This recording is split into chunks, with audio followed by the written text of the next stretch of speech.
Good morning CM Revanth Reddy sir. నేను ఒక DSC ఆస్పిరెంట్ని sir. నేను ఈరోజు మీతో ఒక 5 నిమిషాలు మా బాధను పంచుకోవడానికే నేను ఈ వీడియో చేస్తున్నాను.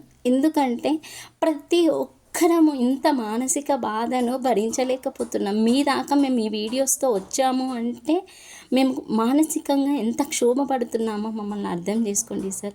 మేము డిఎస్సికి వాయిదా కావాలని అడుగుతున్నాం. ఎందుకంటే మాకు టెట్ పెట్టారు సార్, డిఎస్సి పెట్టారు. మా నిరుద్యోగుల ఉనికిని గుర్తించిన గొప్ప మనిషి మీరు సార్. మా నిరుద్యోగుల అనేవాళ్ళు ఒకరున్నారు.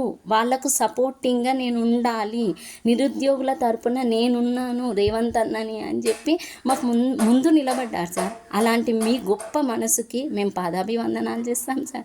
కాకపోతే ఈరోజు మేము అదే డిఎస్సిని వాయిదా వేయమని ఎందుకు అడుగుతున్నామంటే మాకు సమయం సరిపోతలేదు సార్. టెట్కి డిఎస్సికి 25 రోజుల సమయం ఉంది. ఆ 25 రోజుల సమయాన్ని మేము మధ్యలో హెచ్డబ్ల్యూఓ ఎగ్జామ్ రాసాము, డిఏఓ ఎగ్జామ్ రాసాము, చదవడానికి సమయం సరిపోవట్లేదు సార్.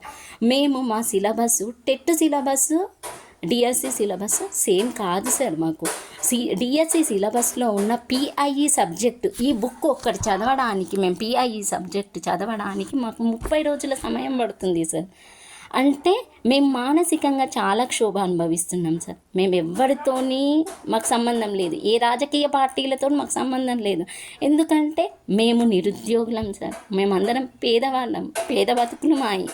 మేము జాబ్లు వస్తేనే మా బతుకులు మారుతాయి సార్. మా బతుకులు మార్చనీకి వచ్చిన ఒక గొప్ప మనిషి సార్ మీరు.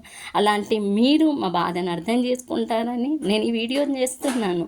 ప్లీజ్ సార్, దయచేసి మాకు కనీసం 2 నుంచి 3 నెలల సమయం ఇవ్వండి చాలు సార్. ఇంకా 2 నుంచి 3 నెలల సమయం ఇస్తే మేము శ్రద్ధగా చదువుకుంటాం, మా బతుకులు మేము మార్చుకుంటాం.